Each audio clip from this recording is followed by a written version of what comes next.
Eyes closed like curtains, axons tug like strings. All the world interpreted from within your head. We started writing a long time ago, basically a year ago. Last winter, we were held up in this very room. Throughout the writing process, I had a lot of doubts. I didn't know how to go about writing a lot of these songs, and The writing process really only picked up in around May of this year, when we were really zeroing in on the riffs that we wanted to keep, the riffs that we wanted to explore and expand on. you spend all this time writing a song, and then you listen to it, and you're just like, man, this is a bad song. And this happened so many times over the course of the past year and a half, where I was just writing ideas as an exercise to do something with the guitar. But it took me a while to figure out that that's not the point. Let's do some stuff. Weird. Oh.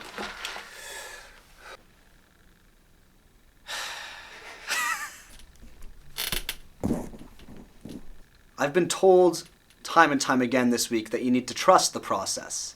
And the process has been pretty good. I think Joseph and I have really gotten this whole thing down to a science. Okay, so this slaps. Yeah, it's sick. Yeah, that That's what we want. So yeah, we just finished 8 days of vocal engineering, and it went well.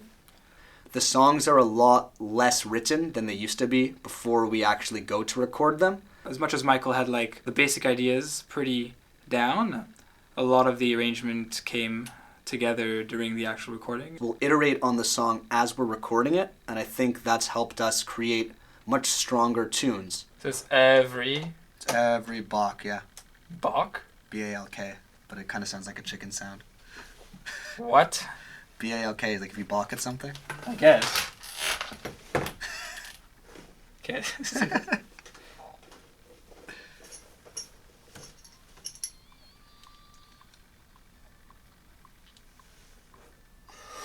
I just packed all my life in a backpack and took a train to Toronto with my interface and my mic and preamps, and I just set up shop in Michael's little apartment and lived that couch life for 10 days. You know what I'm saying? It's been a grind.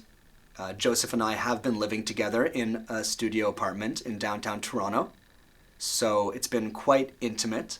But yeah, Joseph is wonderful to work with. It's awesome that he does our mixing and stuff. It would have cost way too much cash to have someone who wasn't Joseph do this and deal with me. We had a pretty streamlined process. We were in this nice air-conditioned, soundproof room for a good few 3, 4, 5 hours a day. It's pretty sick, I'd say. Gabe from Afterwake also came through and did some additional vocals. It's all stored in the balls. Hi kids, it's Michael from Bird Problems. As you can see, I've recently gone through what we birds call a molting. He has coached me with some singing and screaming stuff, and he's a wonderful friend and a helpful music boy. I think that's plenty. Yeah, it's the rest is clean stuff, right? No. No. I want to scream that whole section, Yeah. but there'll be layered cleans. Yeah, on I it. think it's very likely that the main, whatever's in the forefront of this part will be clean. And then it'll be the big layers. It's very prominent scream, but the front thing will be a clean. Yeah, I figured it'd be both. In terms of me staying healthy, my secrets to success is drink a lot of water. Also tea. Try to do kind of uncaffeinated mint tea ideally. That was sort of my go-to back when I was more of a diva. But now I can do a lightly caffeinated tea, and I'll be fine, because I grew the fuck up.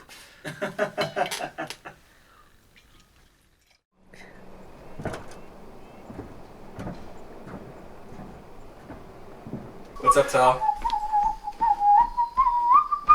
Yo.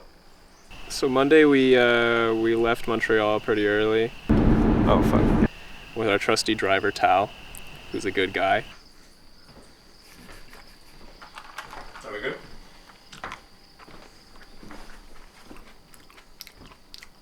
And volunteered to bring us out here because Joseph and I can't drive because we're losers. And we drove up, got here pretty early, maybe like 3-ish, and then went straight to the studio. Just to like get some tones going, get the setup going, kind of just the setup stuff.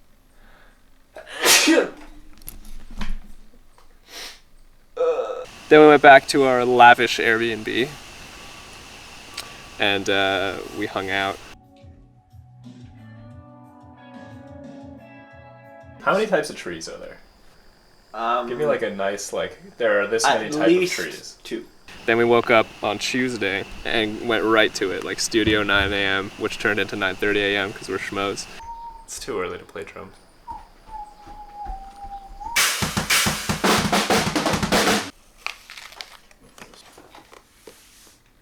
So I have an advanced tech. It's that you do crunches while you track. So you get some good old little going on here. Like you see, I'm not inconvenienced in any way right now.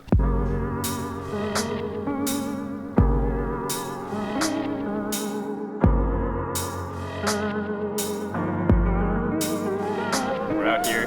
Evan Salmon's absolutely destroyed it because he's the man. And yeah, this was easier than I thought it was going to be even. So it's cool to learn about like yourself in a studio setting and how you are, how you play. And the shedding really pays off, putting in the hours. I was pretty confident that there weren't going to be any issues, but having finished this, now I know that like we're chilling.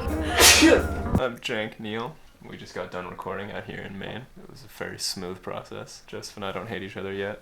Oh yeah, that's a big boy gulp right there. So, Joseph and I have been writing and playing music together for many years now. You really notice the connection and the chemistry on a trip like this. Having Joseph there really like emphasized just anything that I wasn't necessarily aware of, because like I don't know a lot of stuff about recording, and it just it helps to have someone who really like knows what they're talking about just in the room, and who's also been involved in writing these tracks and is also recording his own his own parts in these tracks. The recording process seems incredibly easy at this point, and that's because he's doing all the work. So it's easy for me.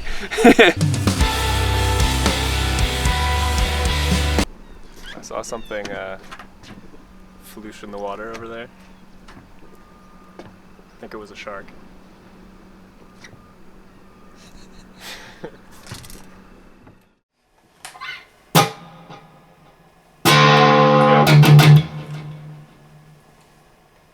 Oh my god, fucking goddamn.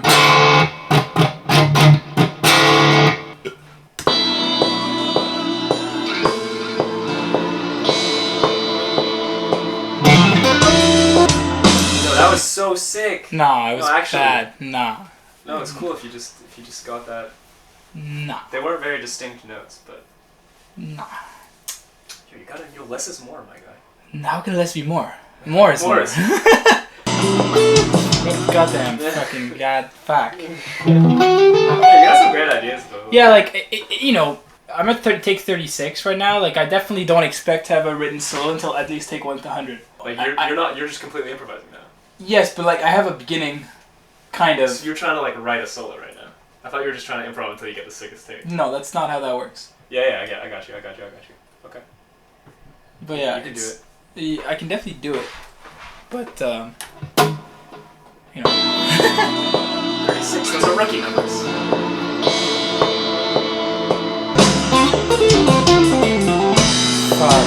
Yeah, so like I have like the first like whatever 4 bars of it, you know what I'm saying? Sure. Kind of.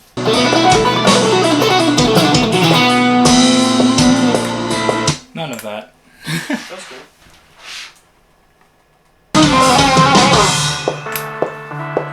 Trash.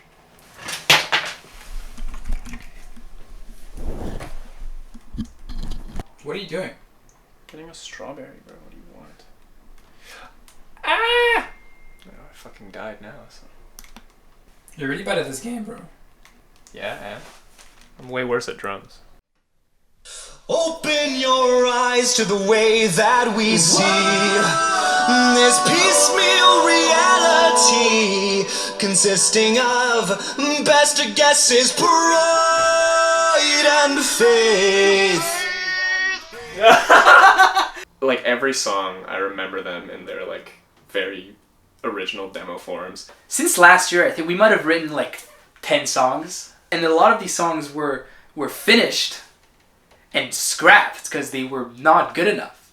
The craziest thing, I mean, Jerk Chicken we wrote in like less than a week. That was like one of the best feelings I've ever had. Like Joseph and I just like absolutely rinsed that song.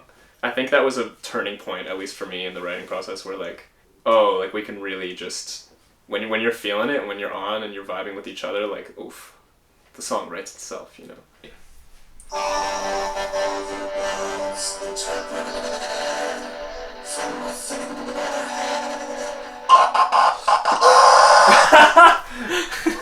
That's cool. Yo, what part of the what instrument should I do a tip on? Drums. Yeah, right. Obviously. Who am I kidding? I guess everybody wants to know what's happening in the snare, right? Okay, so I'll loop this part, 4 bars.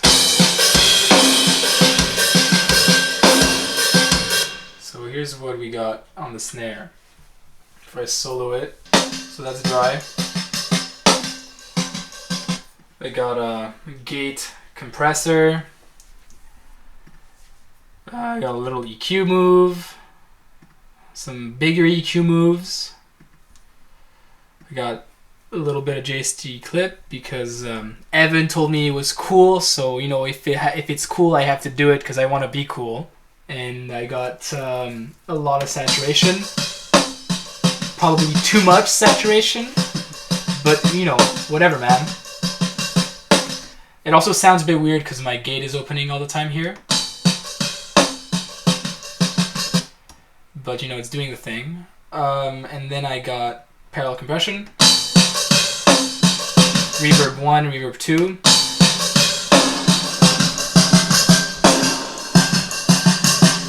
And then if I add the room tracks and then put everything back in.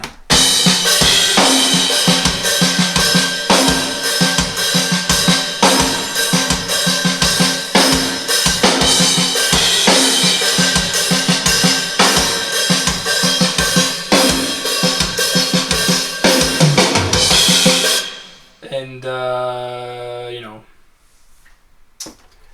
Well, shit, man, that slaps. Yeah, right? This release, I think we're coasting the line between completely DIY and starting to do things that sound professional, which is really cool because since day one, like this is definitely something that was entirely done in a bedroom. So now we're here, you know, at the end of the line. Really, it's nice to reflect on the past year of making content. Go back to freaking like May. Look at our Instagrams and scroll really far. You know, you're gonna see these riffs in their fetal stages. You know, scared little chicks, just you know poking their little heads out of the egg, and then when you hear them on the tune, it's gonna slap you in the face like a fat chunk of meat. You know, like a fat drumstick dripping in sauce. You know what I mean? So that's cool. It's really refreshing to have done things right from the get-go instead of having to redo things and scrap things at the last minute because they were done wrong somewhere along the line, you know? There's just so many things about like this release that sit so nicely in my memory. If we're going for the whole, you know, retrospective recap thing here. We did things wrong in the past and now we know not to do them wrong in the future. You know, there was nothing in this writing and recording process was done over or regretted down the line. I think it was just it was done the way it needed to be done from the get-go, which is sick. We're done. The EP. It's over, finally.